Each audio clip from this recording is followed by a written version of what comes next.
Salut, j'espère que tu vas bien.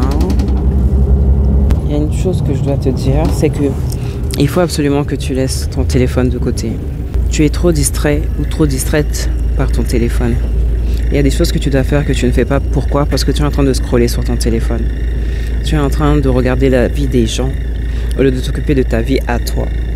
Tu es en train de voir les autres avancer, tu es en train de voir les autres acheter des voitures, tu es en train de voir les autres retaper leur maison, tu es en train de voir les autres travailler sur elles-mêmes pour améliorer leurs conditions physiques, leurs conditions de couple, leur situation professionnelle. Pendant ce temps-là, toi, tu fais rien avec ta propre vie. Avec ta propre vie, tu prends le temps de regarder ce qui se passe chez les autres. Tu as dit que tu allais travailler sur tes examens. Tu as dit que tu allais aller à la salle de sport. Tu as dit que tu allais te perfectionner dans tel domaine. Mais tu ne le fais pas parce que tu préfères scroller sur les réseaux. Tu préfères regarder ce qui se passe à l'extérieur plutôt que de t'occuper de ce qui se passe à l'intérieur de ta propre vie, de ta maison, de ta relation, de ton travail, de ta vie spirituelle. Ce que tu devrais faire, c'est de prendre ton téléphone pour qu'il t'amène là où tu veux aller, pour que tu apprennes ce que tu dois apprendre. Et non juste pour regarder ce qui se passe sur les autres Instagram, TikTok et je ne sais quel autre... Je le répète, tu devrais prendre ton téléphone pour apprendre des choses, pour avoir de nouvelles idées. Et non juste pour être en train de regarder ce qui se passe chez Prochain arrêt, Gabriel Péry. Parfois tu sais que tu as le ménage à faire. Tu sais que tu as du rangement à faire, mais tu ne le fais pas parce que tu es sur ton téléphone. Tu dis je vais le faire après, je vais le faire après, je vais le faire après. Au final, tu ne le fais pas parce que tu as passé plus de temps sur ton téléphone qu'à faire les choses que tu devais faire. Il y a des choses, il y a des tâches que tu devais faire. Il y a des choses qui t'ont été confiées que tu ne fais pas. Pourquoi? Parce que tu es sur ton téléphone. Mets ton téléphone de côté, fais les choses qui sont importantes et des priorités et utilise ton téléphone comme une récompense, comme un moment de détente, pendant un temps de pause. Ah tiens, je veux voir un petit peu ce qui se fait, ce qui se dit. Si tu regardes ton temps d'écran dépasse le temps des choses que tu aurais dû faire. On va arrêter les bêtises un petit peu, on va se recentrer et on va essayer de donner des directions à ces journées, avoir des priorités, mettre la distraction de côté, mettre les choses futiles et inutiles de côté et se concentrer sur ce qu'on a à faire. Ton téléphone te distrait, ton téléphone t'éloigne de tes objectifs, ton téléphone t'éloigne de l'apprentissage que tu devais acquérir dans la journée.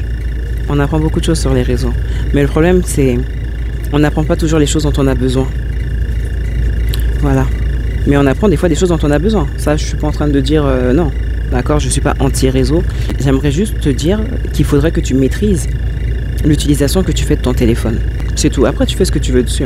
Si tu as des choses à faire qui sont bien plus importantes que d'être en train de regarder je ne sais qui sur Insta, à Dubaï, à Bali, fais ces choses. Et après, tu regarderas la vie de l'autre. Voilà. Parfois, certaines personnes me demandent pourquoi ma vie n'avance pas comme elle devrait avancer, pourquoi je ne suis pas à tel niveau. J'aimerais bien faire telle chose, j'aimerais bien être à tel endroit, j'aimerais bien avoir telle chose. Et je leur dis, mais qu'est-ce que tu fais en fait pour atteindre le niveau que tu veux atteindre? Qu'est-ce que tu fais? Dans quoi investis-tu le plus de ton temps? Telle est la question. Les gens que tu vois, ils ont bûché pour être là où ils sont. Les gens que tu vois ont fait des sacrifices pour avoir ce qu'ils ont. Quand j'entends des gens me dire j'ai été chez des amis, leur maison était nickel, leur maison était trop belle, etc. Moi, la mienne, elle n'est pas comme ci, la mienne, elle n'est pas comme ça. Mais dans quoi est-ce que tu investis ton temps? Pourquoi tu ne prends pas le temps de réaménager ta maison comme tu le voudrais? Pourquoi tu n'essayes pas de faire des économies pour pouvoir avoir le mobilier que tu aimerais avoir pour avoir la maison que tu voudrais? Dans quoi est-ce que tu investis ton temps? Dans quoi est-ce que tu investis ton argent? Tu vois? Il ne faut pas envier les autres. Il ne faut pas se dire que les autres ont quelque chose que tu n'as pas. Vous avez la même chose. C'est juste que tu manques de connaissances et de discipline pour pouvoir faire ce que tu as à faire et acquérir ce que tu veux acquérir. Tu vois? Plutôt que d'être sur ton téléphone à regarder, à envier, à imaginer, à te comparer. Et cette comparaison qui laisse aussi place à la frustration parce que tu te dis j'ai pas les moyens de... Sache ce que tu veux et sache ce que tu devrais faire pour avoir ce que tu veux. Prends le temps de nettoyer ta maison, nettoyer les murs, les plafonds, enlever les moisissures, avoir des espaces de rangement, avoir des éléments de rangement, des bassines, des boîtes, tout ce que tu veux. Mets des parfums, agence ta maison de sorte à ce que tu puisses y être à l'aise. Si ton objectif est d'avoir une cuisine aménagée, mais qu'elle coûte tant, commence à économiser. J'aimerais tel canapé, commence à économiser. Essaie d'investir ton temps dans les choses qui sont utiles. Investis ton argent dans des choses qui sont utiles. Souvent, on fait des dépenses inutiles parce qu'on n'a pas d'objectif. On va se dire ouais, ah mais je voulais ceci, je voulais cela et j'ai plus d'argent. Fixe-toi des objectifs, dis-toi, ce mois-ci c'est ça que je dois acheter et pas autre chose.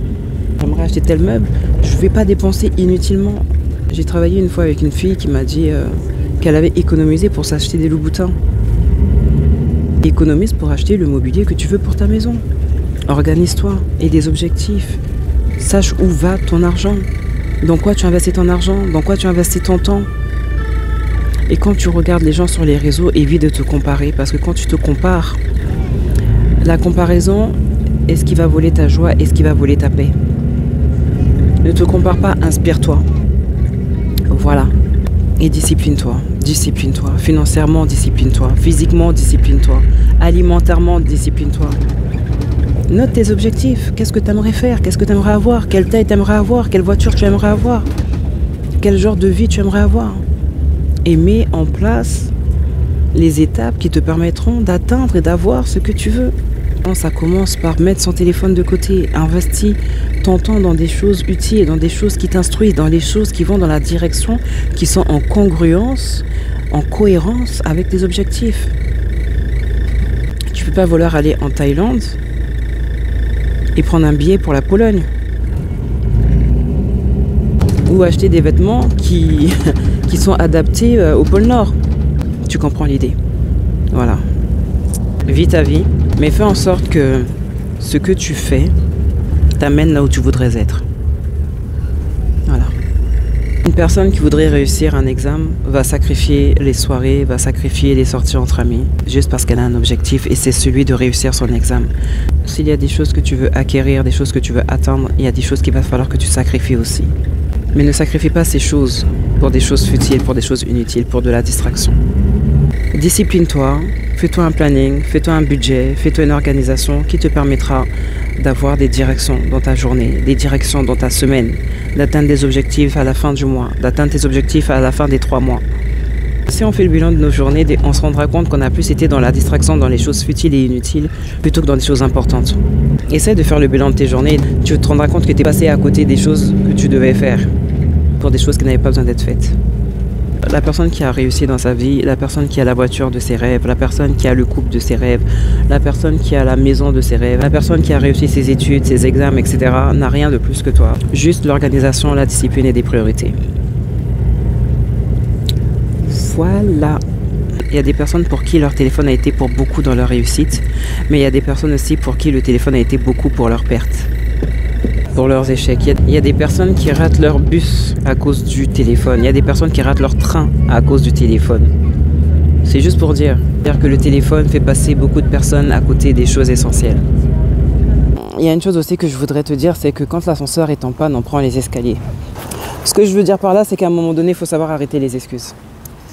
Tu vois, tu vas pas dire je ne rentre pas chez moi parce que l'ascenseur est en panne. Non, tu vas prendre les escaliers. Si je vous fais une vidéo avec la tête que j'ai, c'est que vraiment il fallait que je vous dise ça. La tête que j'ai, ne te trouve plus d'excuses et fais les choses que tu dois faire. Sache mettre de l'argent de côté, même si ça te fait mal, ne cherche plus d'excuses. Tu vois, pose ton téléphone, fais ton ménage. Il y a une chose que je dis souvent, c'est ce dont une personne se décharge, vient ton surcharge à une autre personne. Tu vois, donc ce dont tu te décharges, par exemple, dans les tâches ménagères, c'est quelqu'un d'autre qui va s'en charger. Et si tant est que, par exemple, tu sois seul, tu te donnes une charge supplémentaire. Donc, fais ce que tu as à faire quand tu as à le faire et arrête de trouver des excuses. Va à l'essentiel et fais l'essentiel. Voilà, c'est tout pour moi. Je te laisse avec ça. Sur ce, bon courage. Moi.